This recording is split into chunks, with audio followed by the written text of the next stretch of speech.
Here we be. Welcome. Happy Friddle Day. Happy Friday. We are here. It's Friday. Gotta get down on Friday.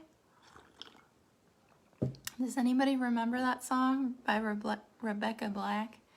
That song, I don't know why it was such a hit, but it was hilarious. But yeah, welcome. It's Friday.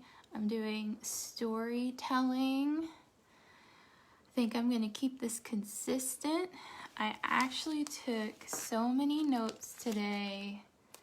I have a lot to talk about, okay?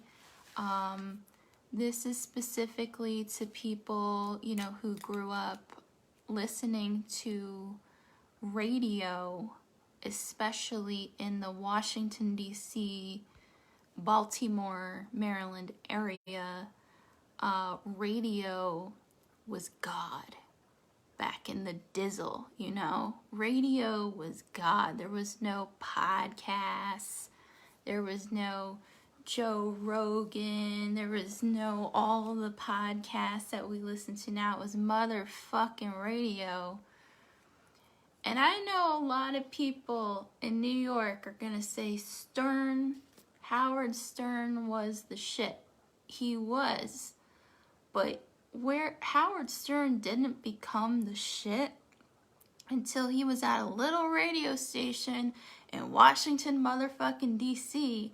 where he met Robin Quivers, and that is who.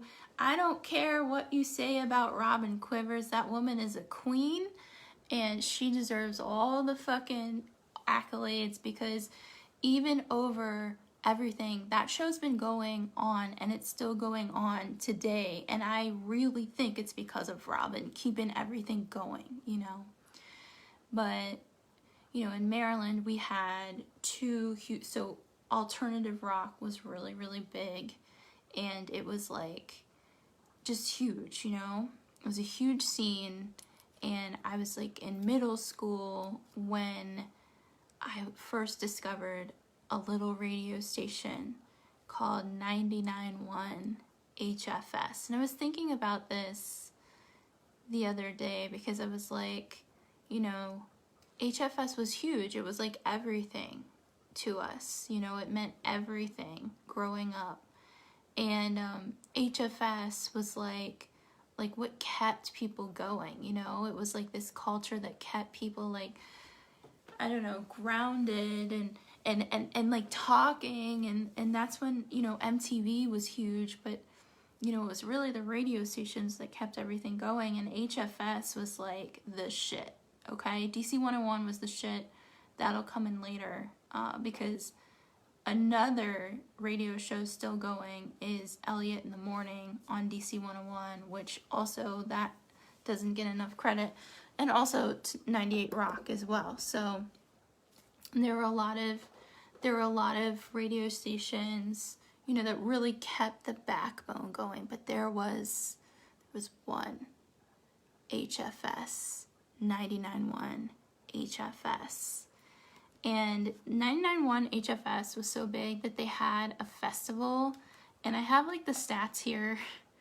I have the stats. I was thinking about this today when I was walking, because I was like, what am I going to do on my live tonight? What am I going to talk about? What story would I want to talk about on stage? And it's about, this thread, this theme, this idea that, there are days that the music dies, but then music's reborn, or there are days of death, there are times of death, but then there's this resurgence period, And this is a pure example of that, because radio in Maryland technically died the day that I went to Rite Aid in Ellicott City, Maryland, off of Rogers Avenue, to refill my birth control prescription.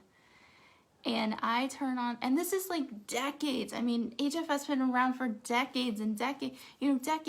And here we are, we tune in every morning, and I'm like, all of a sudden you turn on the radio, and it's like, in Spanish, and it's like El Zol, you know, and everything's in Spanish. And I'm like, is this a bit? I don't understand what's going on. Like, I had to stop in the parking lot to get my birth control prescription filled, and El Zol is on, which, you know, great, you know, expanding palettes, right? But 99.1 HFS was not even just, you know, music, it was comedy. We listened in the morning for comedy, although I went to 99.1 for music, and then I popped over to DC 101 every morning and 98 Rock. But DC 101 to listen to Elliot in the morning, because that's what taught me comedy, was Elliot in the morning. DC 101, still on today, killing it. And quite honestly, like, if you're deep in the pool of Elliot in the morning fans, I heard Sia live. I heard Sia. I heard Craig leave live in real time on my way to school. So, you know, that's deep in the pool. Okay, so you guys came here for tarot cards, but I'm also going to talk about HFS. Today's cards I'm using are my Las Vegas cards from the Palms Casino. So that my friend Kristen sent me because, you know, why not? Why not have a little fun, right? We're betting. We're all betting at this point, right? Will stand-up comedy come back?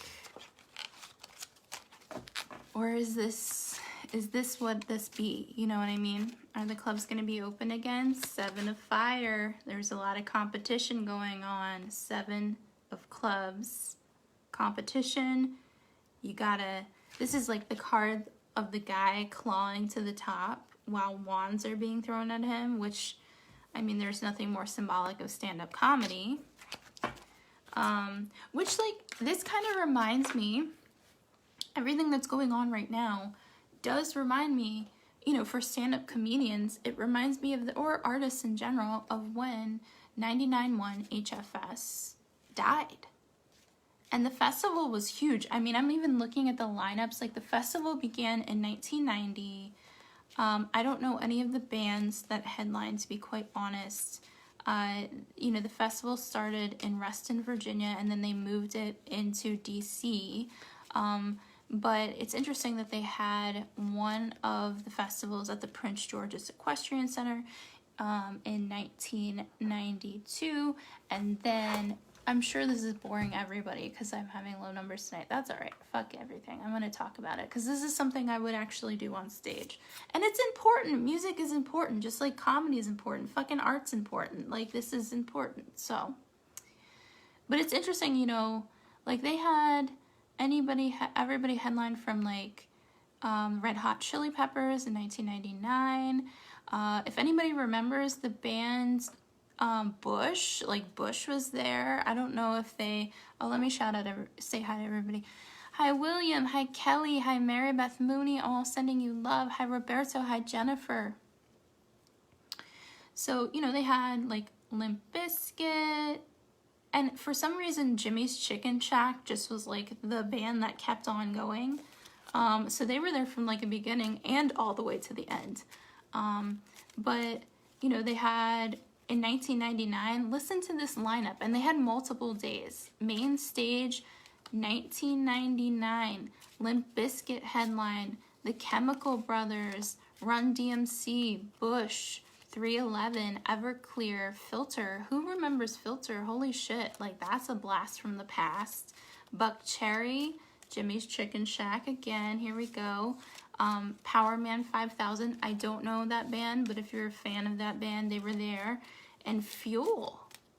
So that's a pretty good lineup, and they had a street stage, a locals only stage, and a tent. So they had 4 stages running for this festival. That's how big HF Festival was.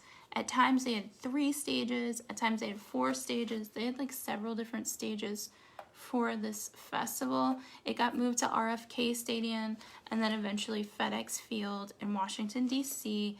It was the shit. Like, when we were kids, this was, like, you couldn't wait to go to high school so that you could go to HF Festival. I wasn't allowed to go until my junior year with my friend Emily, And that's how we became best friends in high school, was because we went to HF Festival in 2003. Yeah, Jennifer, Buck Cherry. That is such a black... Buck Cherry is like when you work at a biker bar and they play Buck Cherry. 2000, headliner, Rage Against the Machine, Stone Temple Pilots, Blue Man Group. I mean, there's a group, to each their own, right? Third Eye Blind, Motorcycle Drive-By. Does anybody fucking remember Motorcycle Drive-By? Or even the one that's like do do do do do do do do do do do do do. The sky was gold. Na, na, na, na, na, na, na, na, na. I mean, come on, y'all. Like, that is Cypress Hill. So this is 2000. I wasn't allowed to go in 2000. I was too young. The Deftones, I Watched You Change. I think the Deftones did a Maynard J. If there are Deftones fans, does anybody remember the song Passenger? Because you did, Paul. That's awesome. I hope they were nice to you. They seem like they're really, really nice dudes. The Deftones was such a good band. They were really good. The Bloodhound Gang, it looks like, was in 2000. And then Stains, Godsmack. Not a huge Godsmack fan, but I will get to Godsmack in a second. I kind of see more Godsmack as like a spectacle band, like almost like they would have a residency at the Palms Casino, you know? So Paul Olson says, I saw Buck Cherry live in San Francisco. How were they, Paul? Were they a good band? And then, yeah, Semi-Charmed Kind of Life. Thank you, William, for reminding me. Did you ever go to HF Festival, William? Because I know that it was huge for us. I know that we were pretty much in the same age group. And it did go into when we were in college. They moved it to Merriweather Post Pavilion. But by the time college, you know, came around, like I went to the last one, I think. No, I went to the third to last one.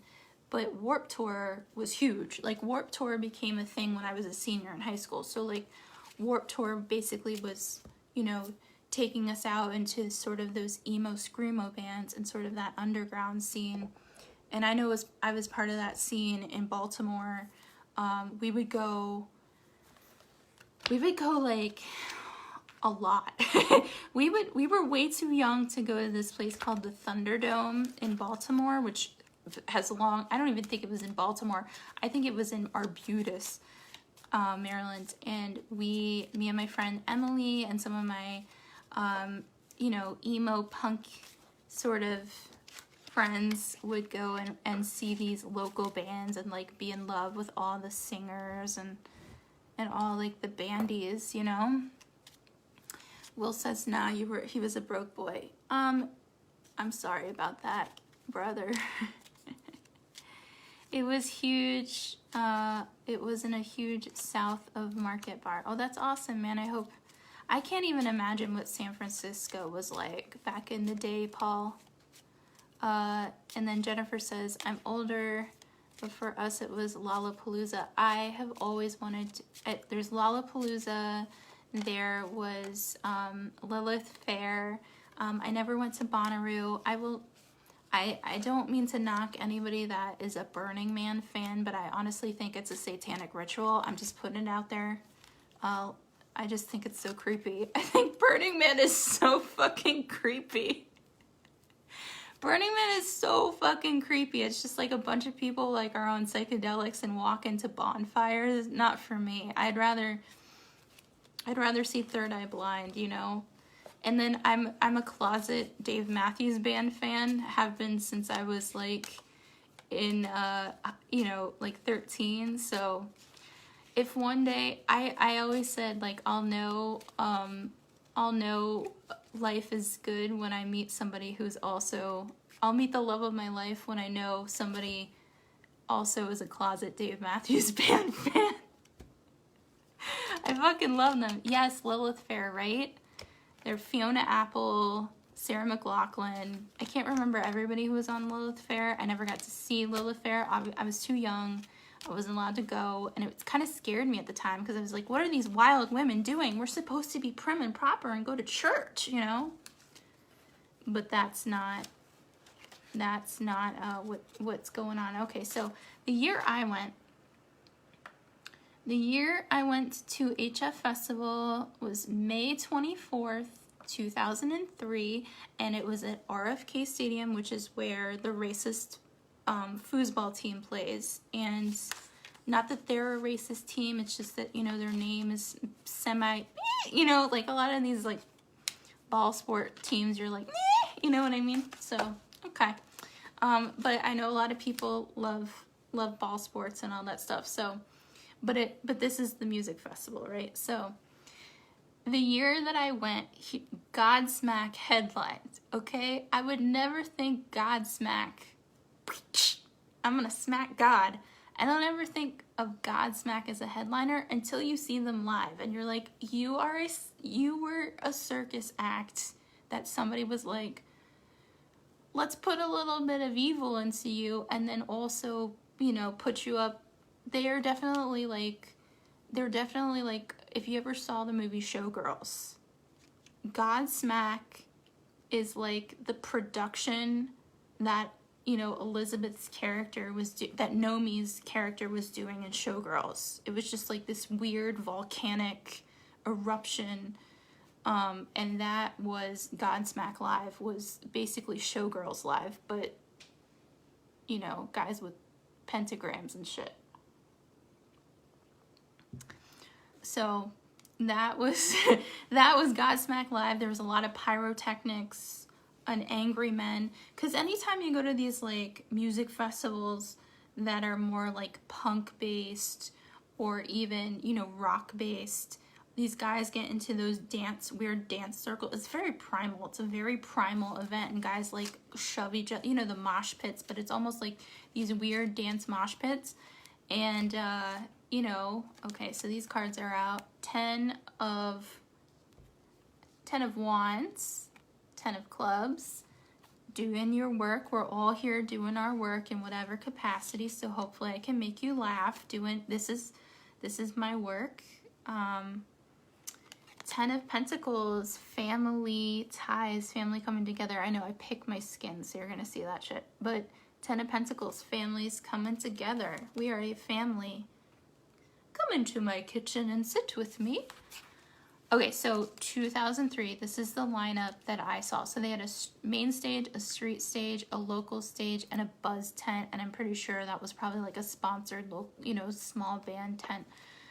Godsmack headlines, Audio Slave. So let's talk about Audio Slave. So I saw Chris Cornell live. This is the only time I saw him live. And I wish I could go back in time and tell myself I needed to appreciate it more. What I did appreciate about, because it's hard when you're at these festivals because the whole ground just gets like full of people. So we went up into like the higher, you know, rafters, and we listened to Godsmack, to Audio Slave, and I remember Chris Cornell's voice being huge. But that's all I remember. I don't remember being like, oh, this is a legend that you need to really appreciate and he's going to be gone. You know, I really wish, that's something I do wish, is it's like, you know, I'm looking at these lineups and I'm like, I saw a lot of legends here. Like, Good Charlotte was also on this one. Walking the streets of DC, it's the East Coast anthem, say what's your problem. Does anybody, I don't think anybody listens to Good Charlotte. Jane's Addiction, I do remember Jane's Addiction was amazing. That was a very, very good set. Jane's Addiction rocked that stage. They're not only, the thing about Jane's Addiction is, not only are they incredible musicians, but they're incredible performers, and it comes across when they're on stage. Chevelle played. I remember Chevelle was good. The Roots were awesome. Obviously, the Roots went on to have an awesome gig, you know, a great gig. AFI, Miss Murder, if anybody remembers AFI. Jack Johnson, don't remember his set, but I'm sure he was just as, you know, vanilla as he normally is. The Used, Love the Used. It's a band that I really, really loved. I don't think they would last because I don't think you can keep that voice going. You know, screaming is a tough longevity sport, and the Used, they already had their issues. The Donnas, I saw their set. I thought they were rad. And Finch, I saw a little bit of Finch, but I don't remember what their set was like. But then I went back. Paul says, Joseph and I would talk about these bands. He hated Godsmack and loved Chris Cornell and Audioslave. You know what, Paul? I found, so I still have all my DMs with Joseph, and when Chris Cornell passed away, I was on my year hiatus from stand-up, and I was dog walking, and I remember dog walking, listening to Audioslave, and listening to I Am the Highway. And, you know, I know there's a lot of people that are Soundgarden fans. There are people that are Temple of the Dog fans. There are people that are, you know, I've heard people really put down Audioslave. But really, you know, all of those bands had this huge talent, this huge voice, this huge channeler. And ultimately, I think Chris Cornell was like this channeler. Like, I've gone back and watched the video for Black Hole Sun when all of this was going down, and I was like, oh, that dude from the Comedy Store, Goatfish, is totally right. Like, this is what his act is all about. He's in character, and he's talking about, you know, what we're going through right now, the balance, you know, that restored balance of the goat and the fish. So, you know, that dude I mean, that's basically Chris Cornell. Chris Cornell is just this, he was an angel. He was a dark angel, you know. He was a fallen. So, you know, take that as you will.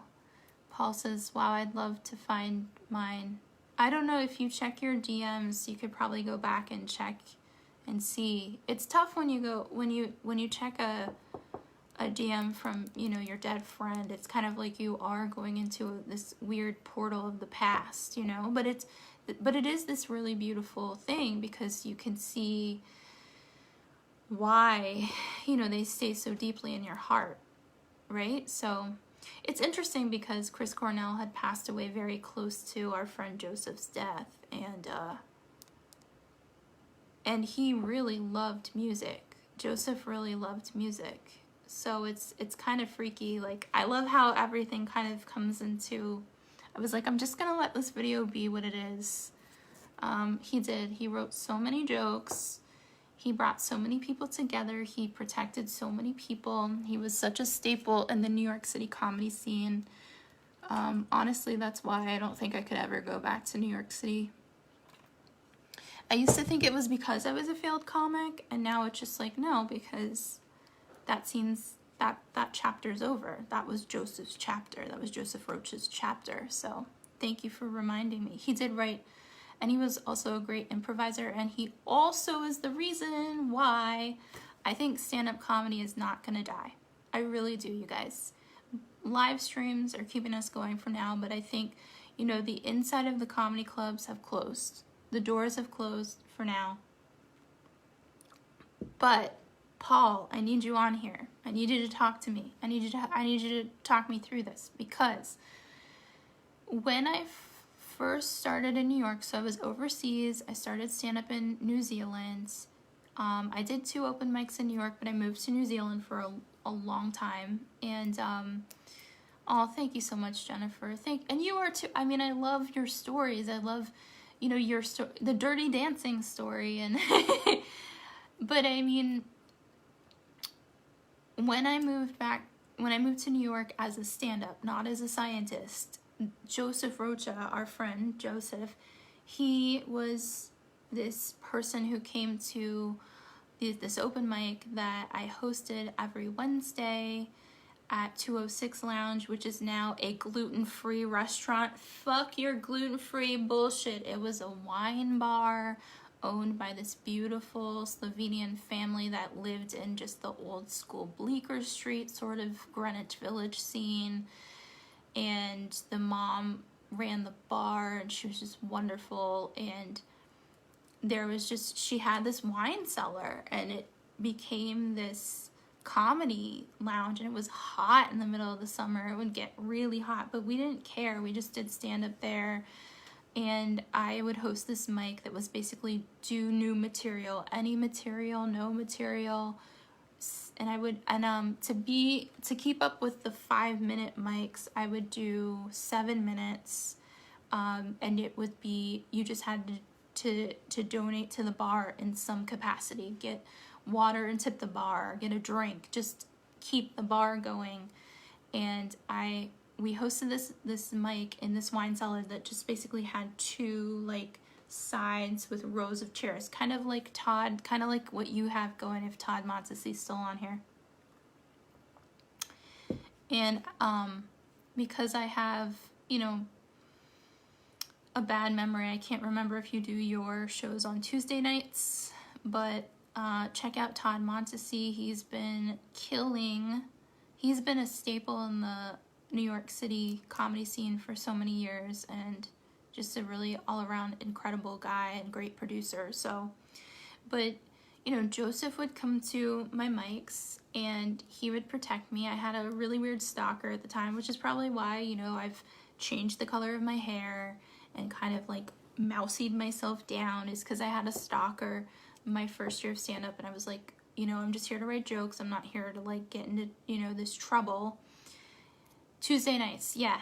Todd's nights are Tuesday. He does live feeds, a comedy show at Drexler's, and Todd hosts an incredible show. Like, he puts on, I mean, and the fact that you, Todd, if you're on here, like, are so meticulous and so careful and pretty much put everybody on the show, and the fact that you retain audience because you care and actually get comics to stay. Like, you know, we're going to other spots or anything like that, but you have a way of getting comics to slow down and support each other, which is what comedy should be all about. And I think that's why the New York City scene, as much as I wanted to do 5 sets a night, I like the LA scene because it became a scene where I could slow down a little bit and listen a little bit more, as opposed to like trying to get out my jokes. Because I think ultimately, you know, what LA has helped me to do is storytell, and Maryland helped me to do was slow down and do stories, and then being on the road, combining. I love the road because you can do stories if you need to fill up 20 minutes, or you can kind of, you know, you can kind of mix and match. There are small earthquakes going on right now, so if things are shaking, it's just Mother Earth. There was wind yesterday, there's earthquakes today, whatever, you know, we're going through all this. So, Paul says, Todd is doing daily online shows now with international comics. Oh, that is badass. Okay, I'm going to have to follow people online a little bit more. I did kind of step back from online just because all the COVID stuff is overwhelming, but I will keep up with that.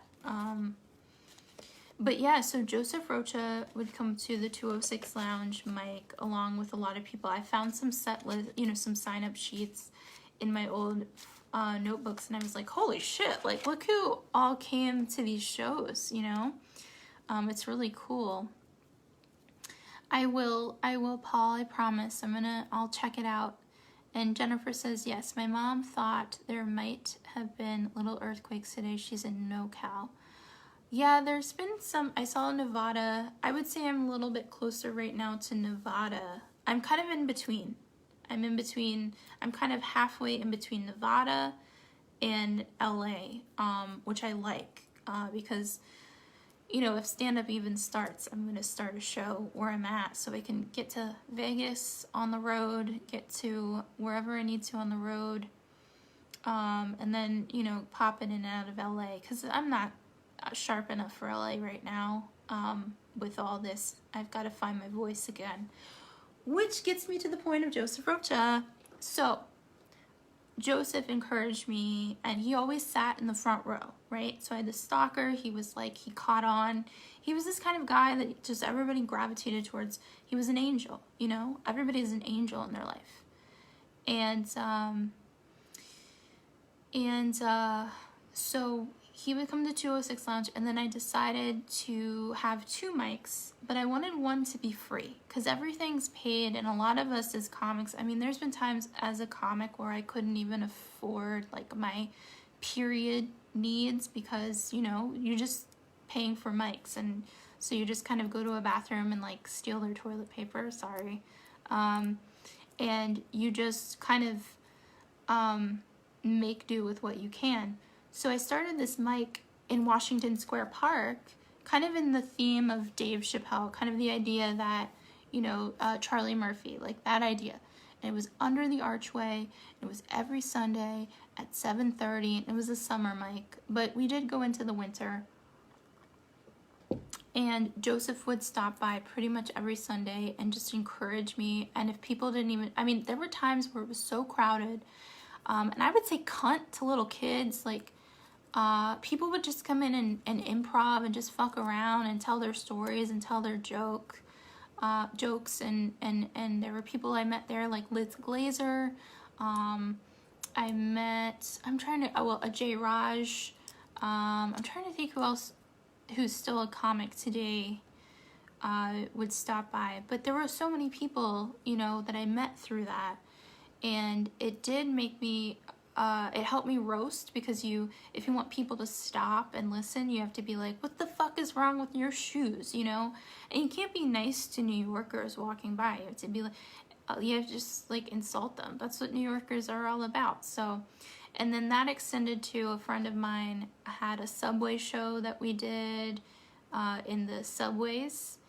And that gets to my point. Now, New Yorkers, I know you can't do shows in the subways. I saw a woman with her kid get beat up by cops, which is fucking ridiculous.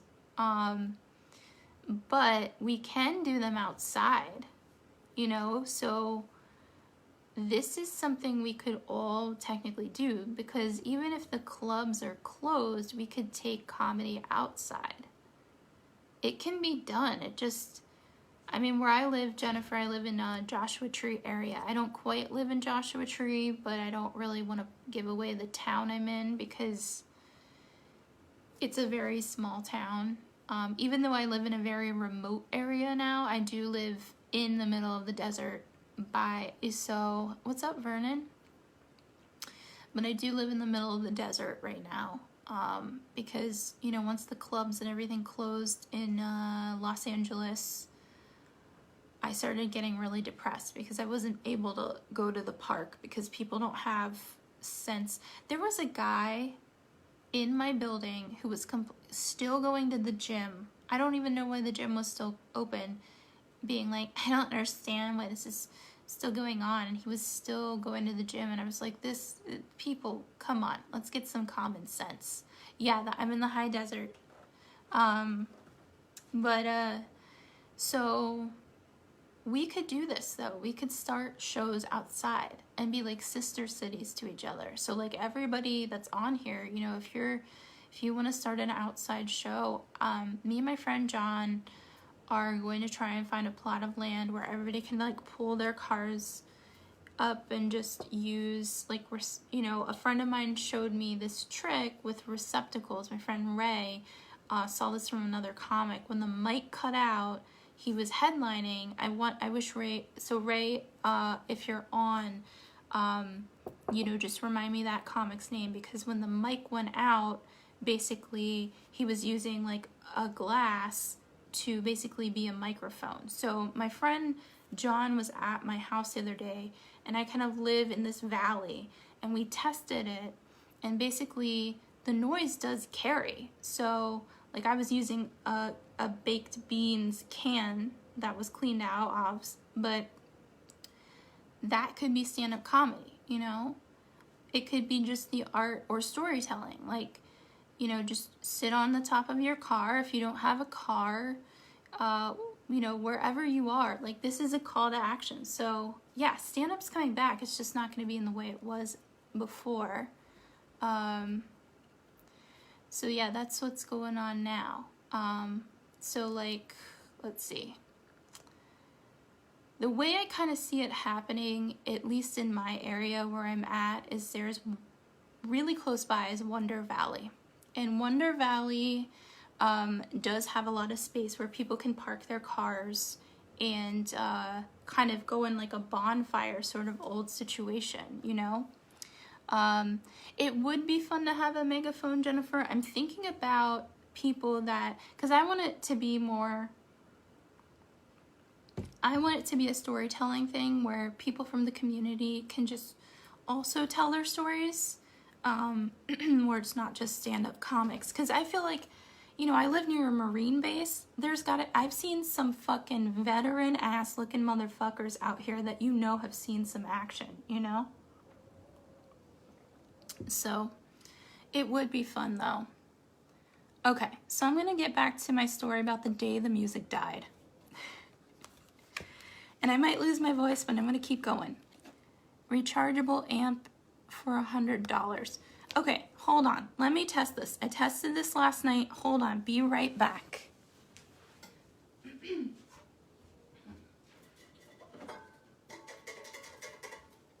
Okay.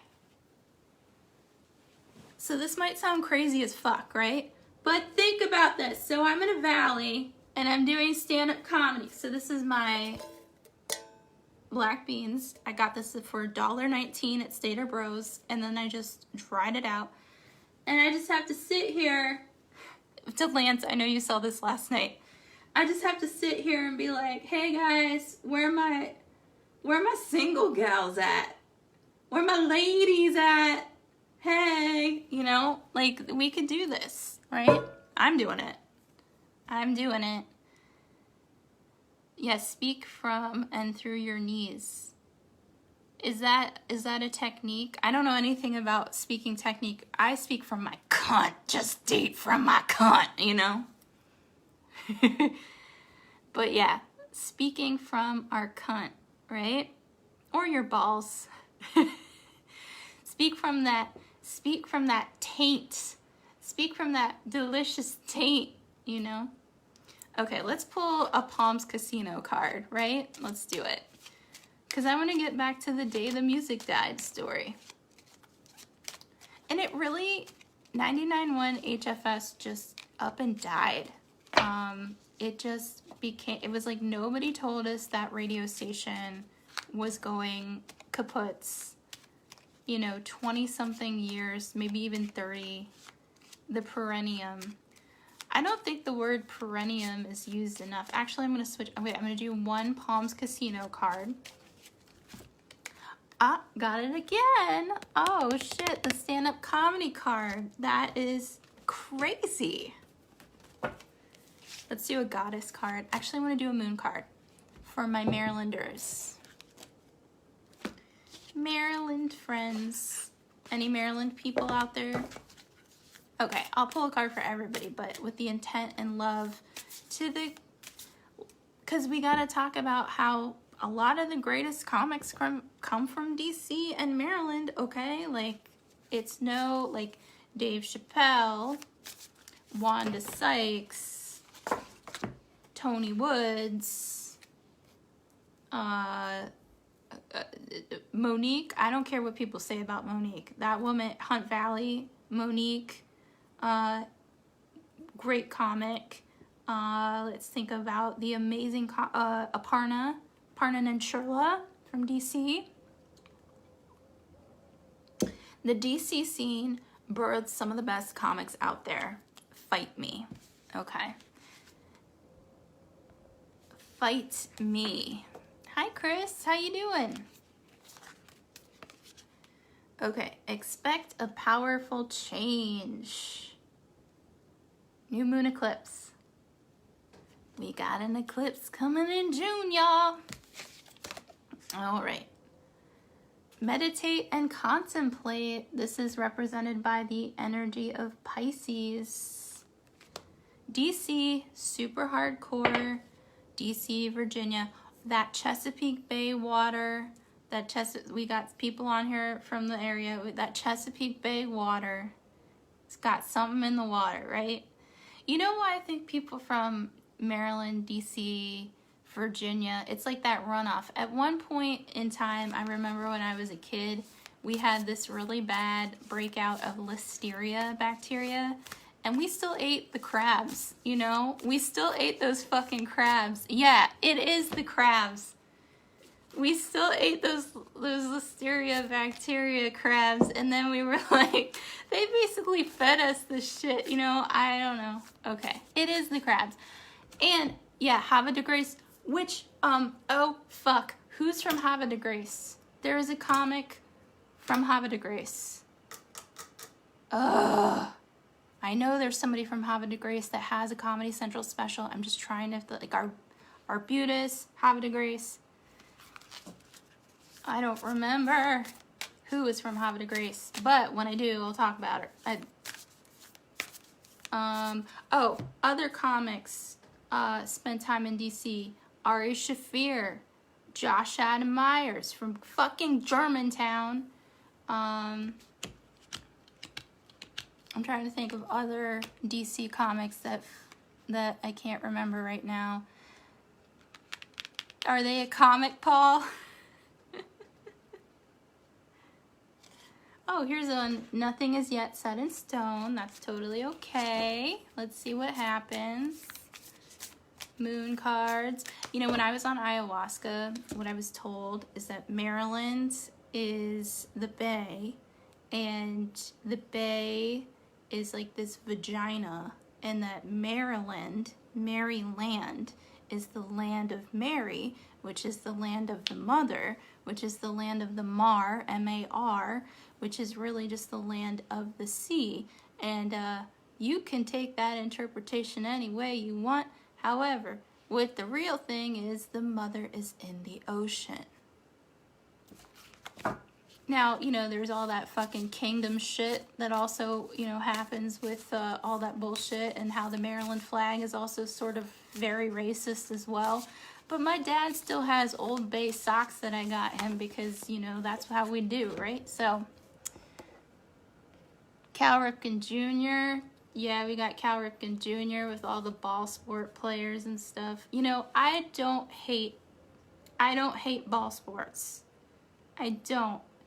It's just that, don't shove that shit down my face. Like, I will sit at a baseball game, and I did. I went to Orioles game as a kid. The Bay of Pigs,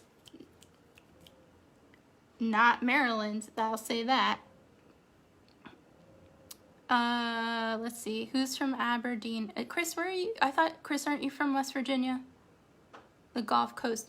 Gulf Coast, okay. That also ties in Maryland. Here's why. I'll tell you why. New Orleans and Maryland, the crabs actually migrate, I believe, from the Gulf and then go all the way around to Florida. And that's why, you know, you get your soft shell crabs, and also why you get your beautiful blue crabs, because they migrate, and some stick around in the Gulf, which is like, fuck you to all of the dumping of oil in the Gulf of Mexico, which is why when that fucking BP oil spill happened, I was still at Columbia University, just working. They didn't accept me because I had too many opinions. Yeah, so I went to the BP oil spill on my own. I drove down. I wanted to see, I just needed to be there, and I went into Grand Isle, Louisiana. I took my car out onto this pier, and I just remember seeing the oil in the water and being like, I don't know why I'm fucking here. I just know I'm called to be here. I'm called to be with the ocean, and I'm just called to be around this. And I don't know why I'm getting emotional over that, but okay, so we have Gulf Coast, also a vagina. Jeff loves it. I could take it or leave it. You know what? You should take it, right? I had crabs once. It was from Toledo. Oh, and sucked. Okay, so here's, the oil spill was so fucking crazy. And the thing is, we have that pipeline that went from, you know, the South Dakota pipeline. That's also all fucking part of this fucking bullshit. Don't get me down this fucking rabbit hole, because I will go down it, you know? But it's just like, ugh. Let me think. There was something on my mind, so I was thinking, oh, mukbangs. Anybody a mukbang fan? Like, do you guys know what a mukbang is? Because I've been watching a lot of these YouTubers, and a lot of the YouTubers I love. So I love Jeffree Star. Don't knock Jeffree Star. Guilty pleasure for sure. Fucking love Jeffree Star's. Yes, Jennifer, I promise. This is why I came here with a bit. This is why I have to write this shit down, because I go down so many rabbit holes. I didn't even get to, so I talked about HFS, Elzol getting birth control. Fucking HFS died. DC 101, originator of Howard Stern, in my opinion. I know he was with other radio stations, but fuck it. He's DC built. Because of Robin, okay? Because of Queen Robin. Oh, I have a story on here. So I met High Pitch Eric, because I am a huge Howard Stern fan. I actually met High Pitch Eric when I was in New York City. I was walking through Times Square. So my favorite of you know, his lovely crew was Eric the actor. Rest in peace, Eric the actor. Just comedy gold, you guys. If you're not an Eric the actor fan, comedy fucking gold. But I ran into High Pitch Eric in the middle of Times Square, and I believe I was trying to sell tickets. This gets bet into the deep pool for fucking Broadway Comedy Club. And High Pitch Eric asked me questions about Bitcoin. I don't know if it ever aired. I didn't know what Bitcoin was at the time because it was so new. But it was like, it was so cool because he is really big and his voice is really high pitched. Like, you know, a fucking staple, right? Okay, so I met High Pitch Eric. Eric the actor, rest in peace. Okay, mukbangs, okay? Think about it. Mukbangs. If you want to see a really amazing mukbang, I really love Chelsea Lynn's mukbangs on YouTube. She plays a character called Trailer Trash Tammy, and she's so fucking hilarious. And she is probably the only person that's making me laugh right now. I can't watch, you know, on stage stand-up comedy, but fucking Chelsea Lynn does it for me every fucking time. And she's fucking hilarious. It's true, Chris. Quite honestly, I loved it when I worked the door at Broadway Comedy Club, and I would work on Saturday nights, and some people would leave angrily and then say which comic was supposed to be there that didn't show up. It's like, I needed to pay for my, you know, my dinner, you know? Like, I think one night they were like, I don't know if it was like, somebody lied about the comic that was supposed to be there. Lynn, Chelsea, and I think she doesn't spell it with an S-C, she spells it C-I-E, and she, L-Y-N-N, so Chelsea Lynn, and she has 2 different YouTubes, and she does a lot of mukbangs, which mukbangs, if you don't know what they are, they're basically, like, you basically go to a drive-through, you order a whole bunch of food, and then you just eat that shit on camera. And I can do all of that. Like, I have this gut for a reason, you know? So, but I was wondering if, so I've been craving crab, I've been craving crab so much, like, so bad.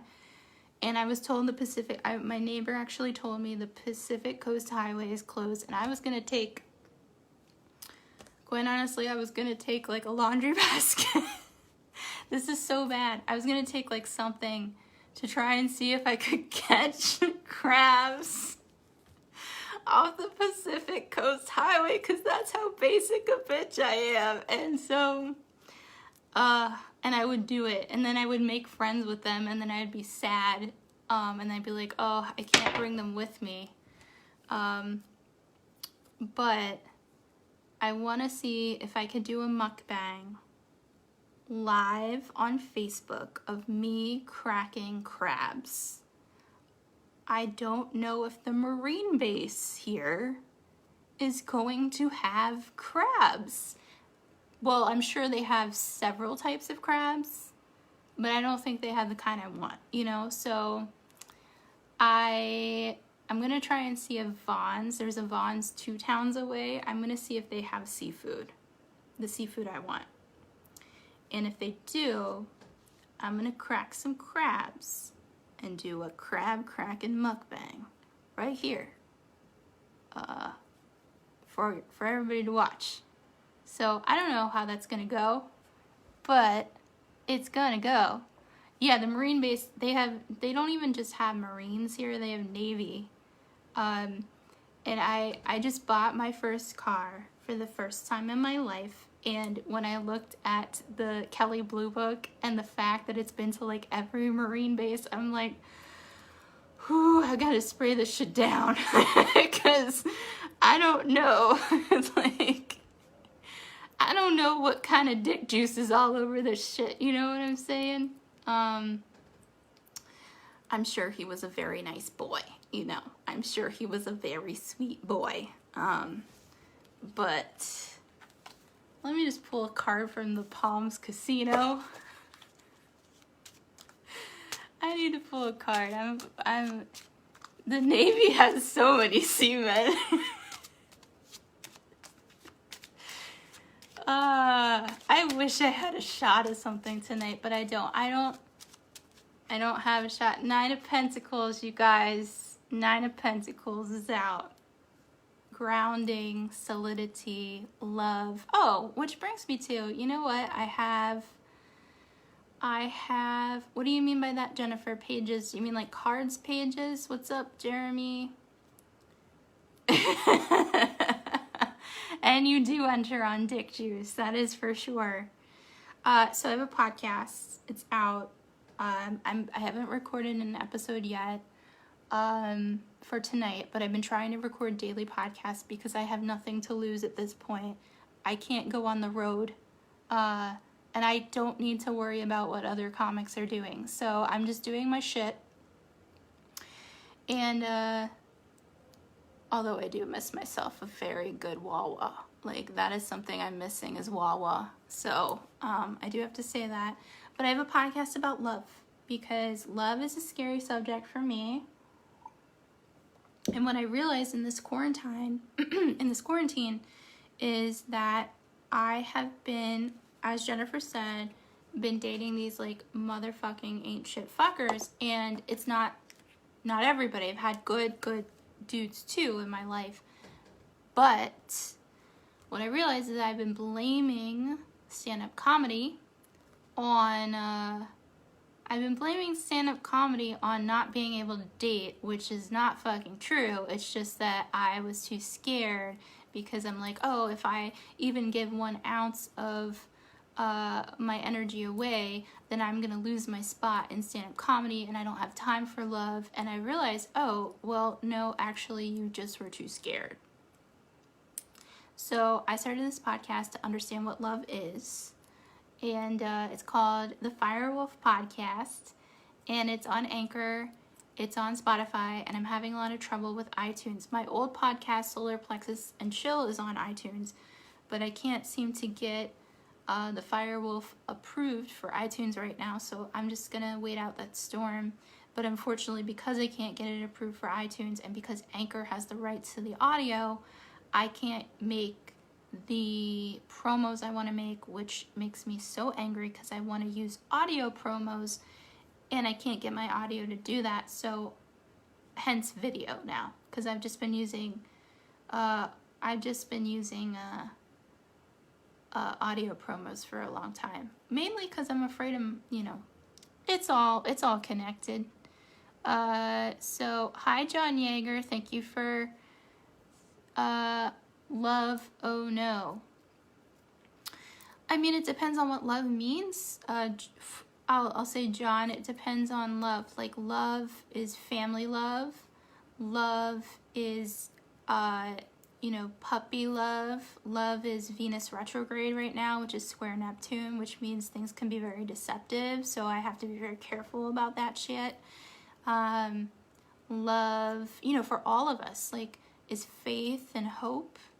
And ultimately, I think that is our life purpose, is just to be love, you know, just to allow love in. Yeah, you know, get out of your browser history. Well, you have to decide if that's your form of love. Maybe you look at your browser history and you say, hey, what's the pattern here? You know, I realize that I listen to a lot of music. I love nature. I love animals. And yeah, so that's kind of the other stuff going on. Can you see your son kiss nose? I know, and I don't have any powder or anything I threw away all my makeup. And thank you, sweetie. I thank you, Jennifer. I really appreciate it. Latino North. I mean, if that is what I mean, let me break that down, John Yeager. So your browser history is Latino nurses. So it's not Latina nurses. So you love men, Latin men that come and take care of you. They come and take care of you. If you... I am glowing? Oh, cool. That is the sun. With a heart of gold. Oh, I love that. You had a show at a hamburger place back in the day in DC. I think it was Desperados. Hello, Jason Spiro. Love is unconditional. What is love to everybody on here? What is love to you? What is your version of love? Mine is crab legs with my parents at Hooper's on the eastern shore of Maryland in the summer, going to Ocean City. My version of love is my dogs that are all dead. I love dogs. And horses. Taking care of animals. 2 of Cups, love. Hot beef, that's right. 6 of Cups. 6 of Cups is about nostalgia. So like being brought back to your childhood, which is why, you know, ultimately HF Festival. John, did you ever go to HF Festival? Were you ever a 99.1 HFS fan? My definition is, so Chris says his definition of love is peace. Jennifer's is FaceTiming with her little niecey. Aw, little niecey. Which year did you go, John? I went to 2003 at RFK when Godsmack headlined. I went to 2004 when The Cure headlined. The Offspring was there. Jay-Z was there. POD, I didn't see them live. The Violent Femmes are awesome. Cypress Hill, I remember they were awesome.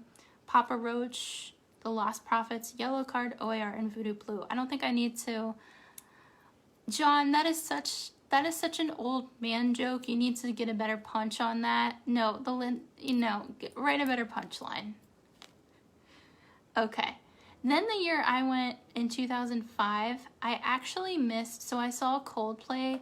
They co-headlined, so Billy Idol was there. The Foo Fighters were there. And this one was the first year at M&T Bank Stadium. So M&T Bank, I'm being nice, I promise, John, I promise. And so I missed the Foo Fighters because we had to get a train and I had flip-flops on and I full out galloped. I turned into a Preakness horse and I galloped to the fucking train. But we had to miss the Foo Fighters, unfortunately. I've gained an appreciation for the Foo Fighters over the years. I wasn't a fan because I was a strict Nirvana girl, but I've gained a lot of respect and appreciation for the Foo Fighters. Okay. Let's see. Alice in Chains, great bands. I don't like bands that take dead people and then replace them with somebody that sounds like their dead person. Don't like that aesthetic. Although there's a lot of Doors cover bands, so maybe I shouldn't knock it, you know? Jennifer says, yes, an excitement, hope, freedom, and independence. And don't we all love independence? Nah, I mean? Okay, let's see. Are there... Oh, I do want to say, so there was this very strange year with HF Festival. It was very strange. It was a weird one, but we still got through. I think the station actually was off. Let me see what year it actually went off air. John, do you remember when, if John's still on here, do you remember when HF Festival became El Zol and how terrifying that was? How just saddening that was? Okay, their last year on was 2006. So they abruptly ended in 2006. And then we were all like upset because the festival, they ended their radio station before the festival even went on. So we were like, oh my God. So they had their festival in 2006 at Merriweather Post Pavilion in Columbia, Maryland. And this is a very pivotal place because I've seen a ton of amazing shows. I went to my first Warped Tour there. I saw Kathy Griffin there. If anybody fucks with me over Kathy Griffin, this is what I'm saying to you. This is what I'm saying to you. She is the fucking real deal live. I've seen her live. Merriweather Post Pavilion, the first time I ever went to a stand-up show. My friends were there. It was an amazing event. I had so many moments of kismet there. It was the day that Michael Jackson died. And I think, did Farrah Fawcett die? Who died the same day as Michael Jackson? And we were in the Columbia Mall, and we were getting pizza unos, and we thought we were so cool because we got like those, you know, girly drinks. And then we went, I was with my friends, Eric and Kristen. Oh, no, I was with my friend Stephanie and my friend KP, who was my roommate. Kristen Pavlovsky, if you're on here, I love you. Do you remember when we saw Kathy Griffin live at Merriweather Post Pavilion? And then we met these fabulous drag queens, but they were not in drag that day, but we like knew, you know, when you like meet a drag queen and you just know, and you're just like, queen, you know? So we all became friends, and we all saw Kathy Griffin live, and she was amazing live. I even saw her live at Madison Square Garden, and then I met her at Borders Books and Music back in the day, and I gave her my resume, and she laughed at me and signed my book. And then, this was before I was a stand-up comic, and then I recently saw her this summer at AFC because she was premiering her movie about her experience with, you know, the photograph of Trump's head. And I really think her documentary, for a woman in comedy, is such an important documentary because it shows her life on the road, how she does it, and you know, what she went through, and, you know, knock what she did however you want, but that's a comic committing to her bit, so you gotta commit to your bit, you know? So, and she commits, right? I mean, she got her, I mean, if anybody watched My Life on the D-List, which ultimately, if I'm thinking about it, the two things that really brought me to stand-up comedy, Elliot in the Morning and My Life on the D-List. She has, it's not on YouTube anymore, but she did 2 episodes of her going overseas during the Iraq-Afghanistan war and doing basically shows for the troops, and it's so good, and it's fantastic, like, just really, really fantastic.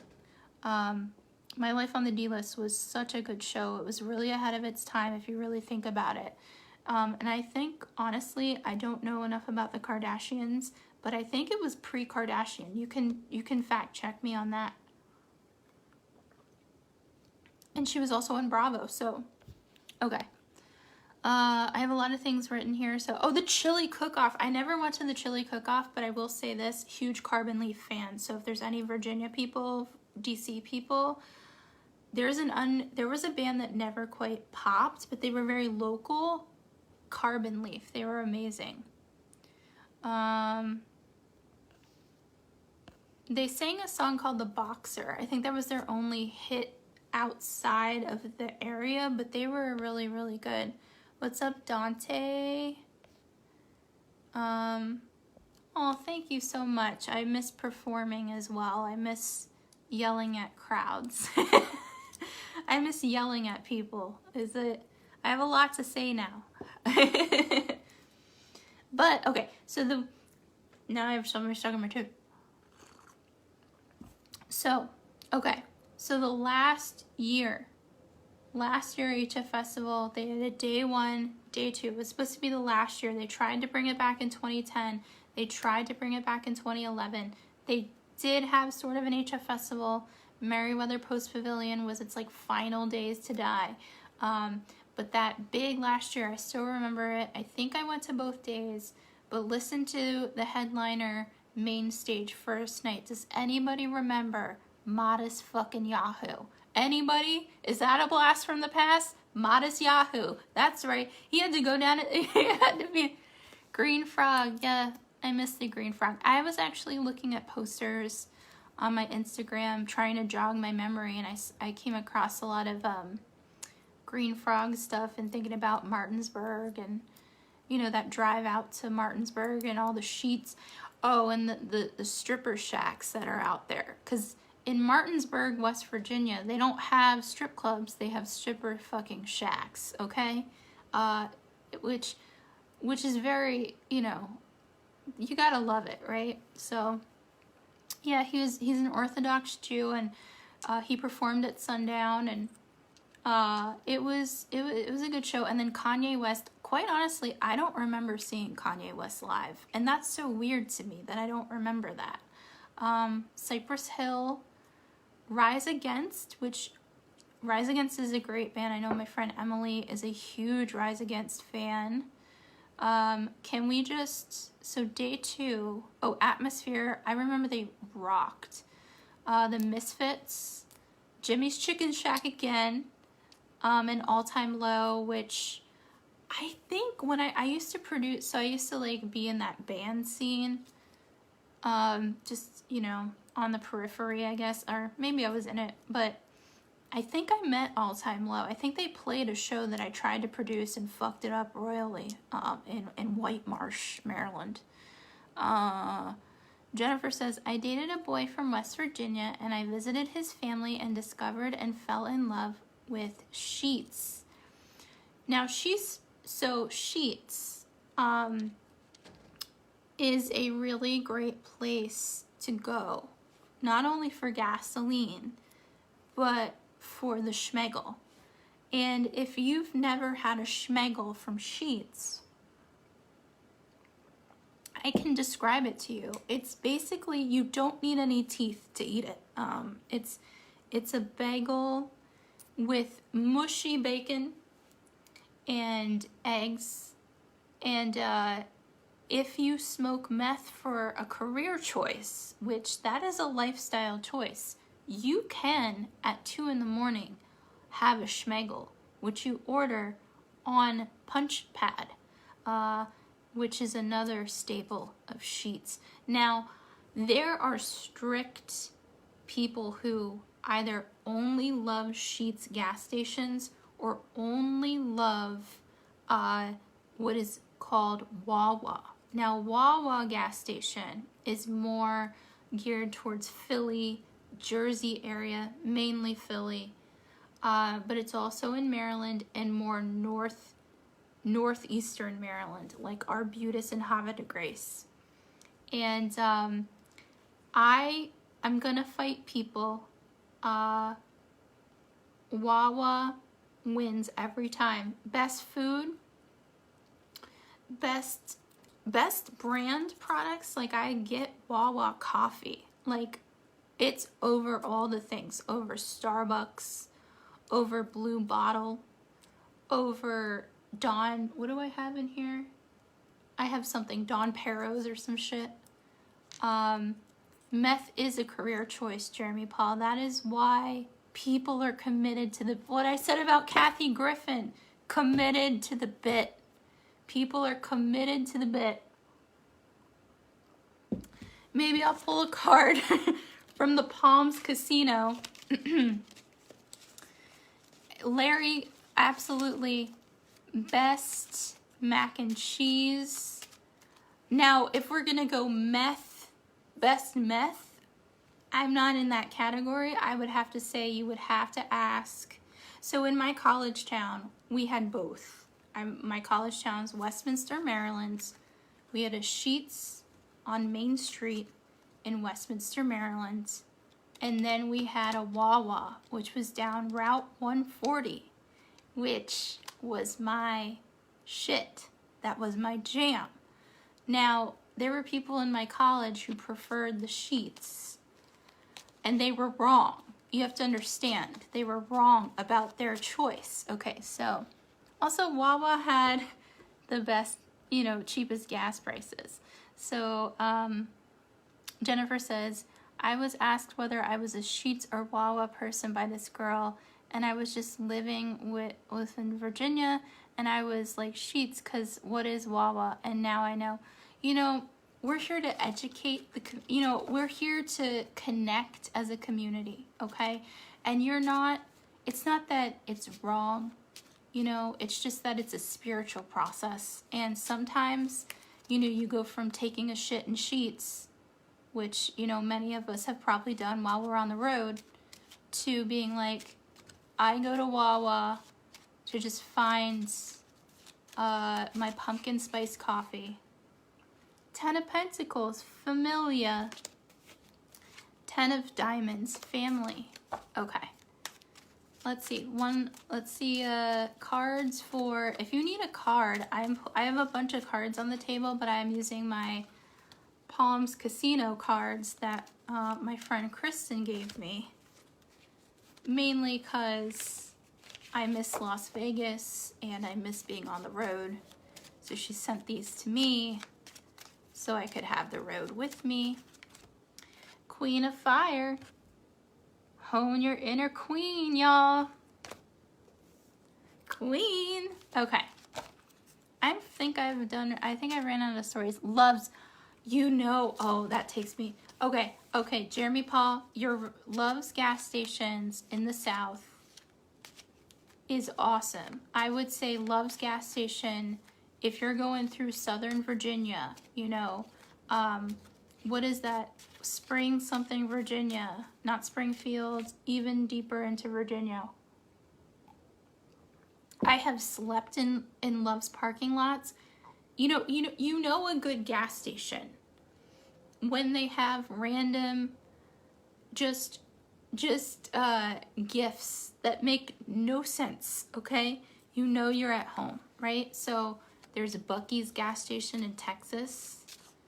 There's Love's in the South.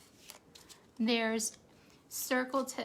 I have not been to the Simi Valley Circle K, but I'm going with you on this one. I need to try. Let's see. It took me. There are many. So coming out of West Virginia, we're coming back from the Blue Parrot in West Virginia. My friend Ray and I. And it was the middle of the night. When I said the middle of the night, middle of the fucking night. Okay. I don't even think shift people. It was like that in betwixt hour where fifth shift and first shift people are just, they're on a different etheric plane, and we're all just nobodies on the road. So we stop at this gas station. I think it was a Love's. Don't quote me. It was definitely not a Sheetz. It was not a Highs. I think it was a Love's. And they had like unicorns on peg sticks. Like, that's when you know a good gas station, is when they have random cups that you can get your grandma for Christmas, when they have just weird stuffed animals that make 0 sense to have. 0 sense. Like, why a painted ceramic tile that says home sweet home with birds and flowers on it? Like, why is this at a gas station? And that's when you know you're at home, That's when you know, okay. Charleston. Yep. Okay, coming out of Charleston, West Virginia. I miss the road, you guys. Oh, I miss the road. Queen of Hearts. Being compassionate, loving, kind.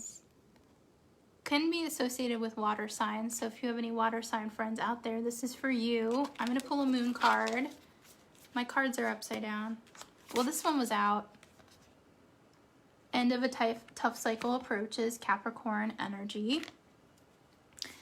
This one I keep pulling, a time to release negativity, only positive vibes, all the love, all the love. Tell me what you love, think about what you love. If you're here with me, we're talking about love, things that bring us to our, right now I'm going through my childhood, so I don't know what you love about your childhood. Ooh, step out of your comfort zone. I like the purple in this card, like the crown chakra. There's also purple in the Scorpio card. Can you pull a card for me? Asked Chris. Absolutely. Do you want a Palms Casino card? Do you want a Goddess card? Do you want a Moon card? You let me know.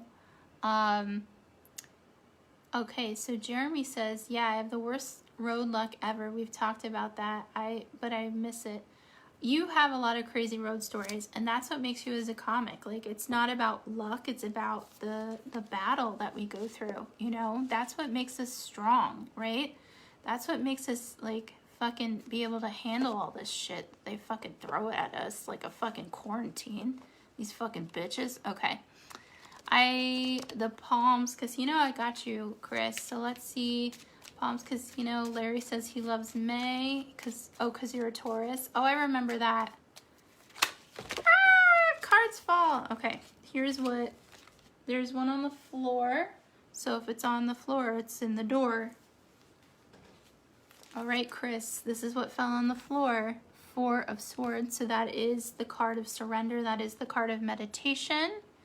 That is the card of allowing yourself to reset. Now, we're all going through that, but that is what the Four of Spades means in the tarot deck if you want to look up the definition. Four of Swords. Now, these two cards are face up. So the Queen of Spades is about using that sharp edge of your tongue. Don't be afraid to swing your sword and wield your sword. This is the feminine side of it. So that's kind of like just using your words, but it's being mindful and discernment. That's kind of what this card means. And then Five of Swords, letting go of the past. So this kind of gets into this getting out of your comfort zone and just letting go of the past and letting bygones be bygones. So it's going to take a good while for all of us. We're kind of going through this phase that's going to take us out into July.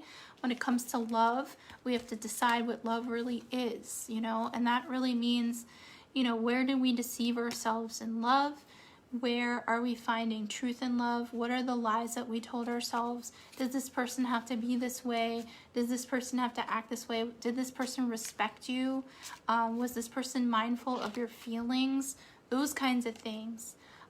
Larry, Palms Casino card? Absolutely, Larry, I got you. Let me take a sip. Peppermint tea. Helps when I feel like Earth is like in a menopausal stage right now because this weather has been crazy. So peppermint tea is kind of keeping me both sided. I'm like, whichever way you want to go today, Earth. All right, I feel this one. Seven of Hearts, Larry. I'll pull another card with that because this can be very confusing. So if you're a Taurus, Larry, this is a time to embrace your heart, but it's also a time to allow the waters to flow. The Seven of Cups or the Seven of Hearts is the card of confusion.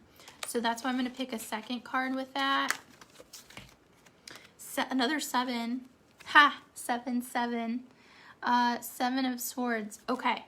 There is a clash between mind, swords is your mind, and heart.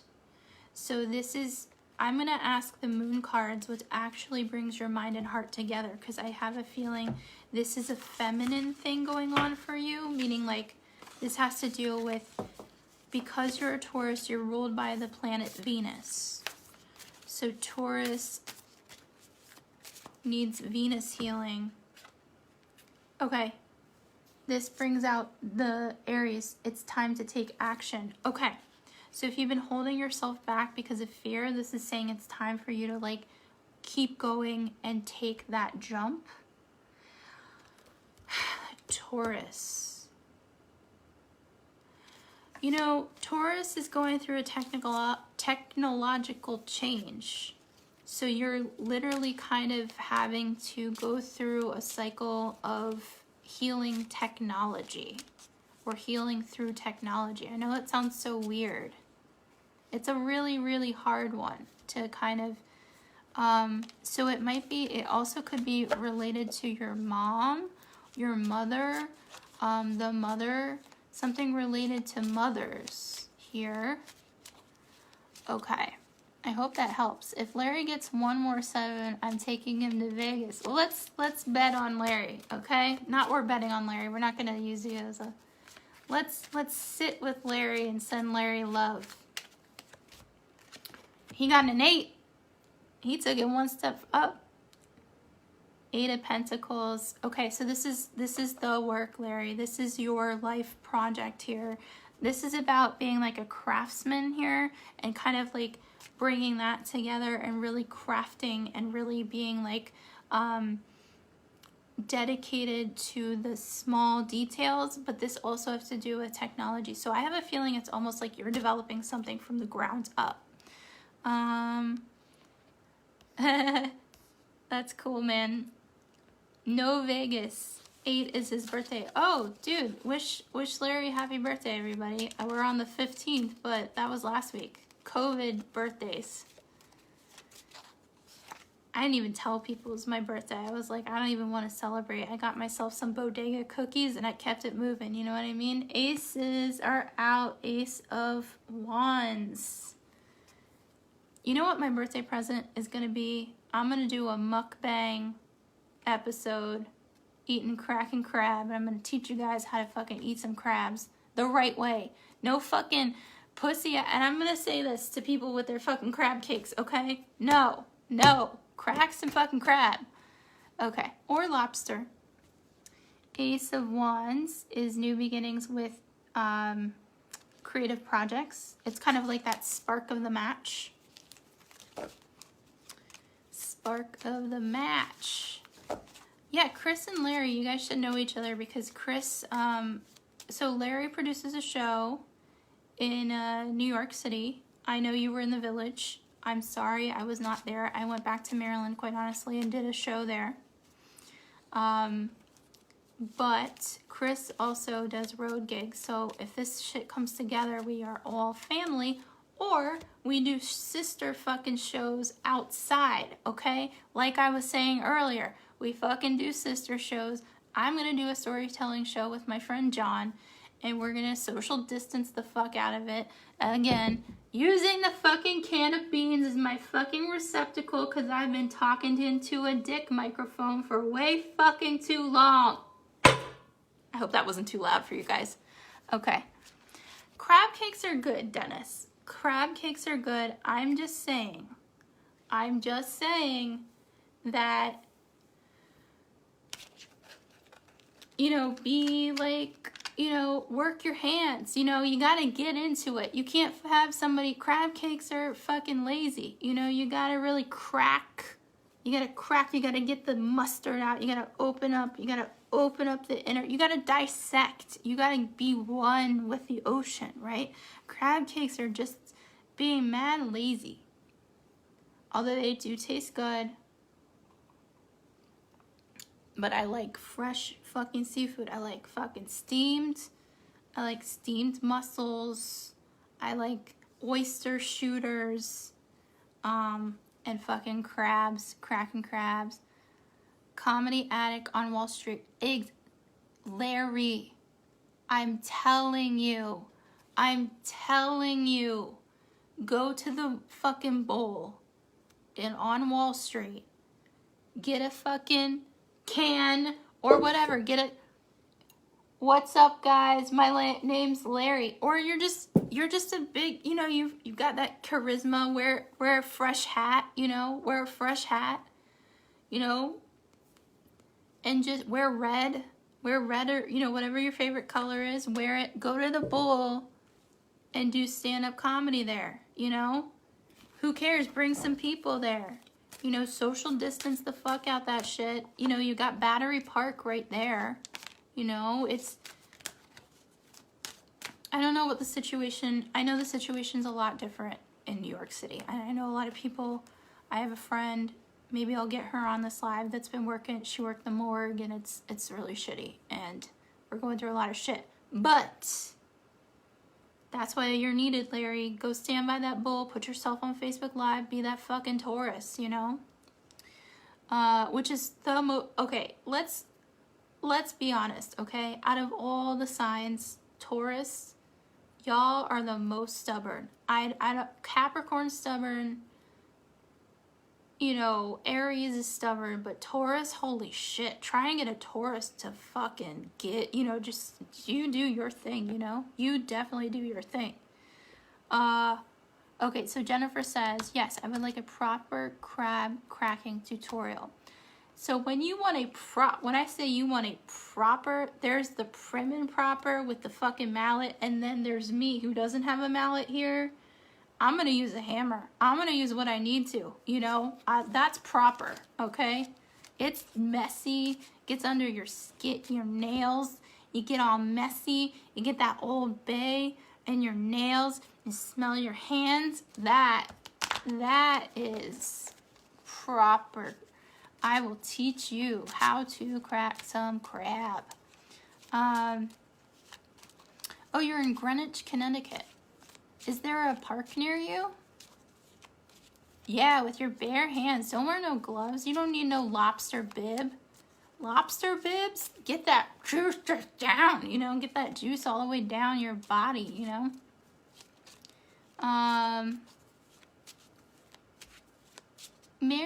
Jeremy, maybe it's so you have a farm one day.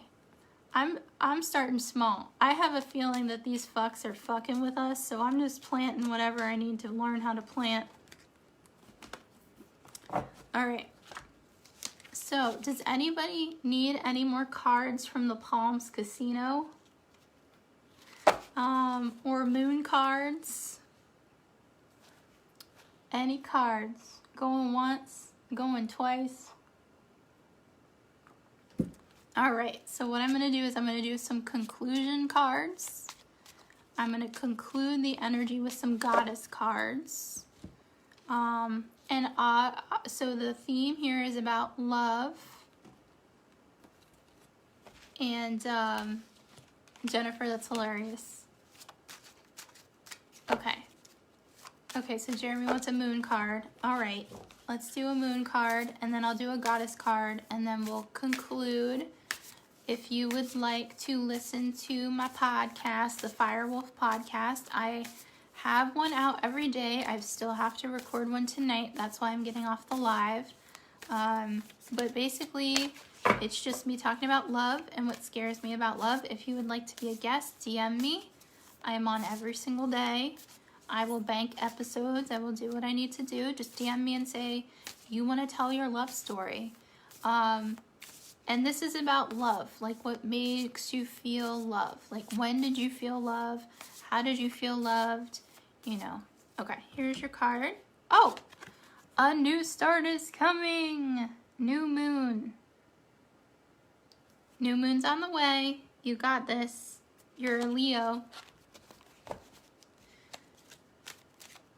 Okay, and I'll talk about moon cycles as we go down this path. Final card for everybody listening. So I've got the Nine of Wands out. I already know this because it's a torn card. So the Nine of Wands is about, you know, getting hit upside the head and keep going either way. So I'm going to pull a second card. I actually feel this one in the middle. The Worlds. You are protected from all four corners, all four directions, the north, the south, the east, the west. This is a medicine wheel card. This is also the four angels card. If you believe in angels, Gabriel, Raphael, Michael, and Uriel are all here to help you and protect you and guide you. So thank you for watching tonight, and peace and love.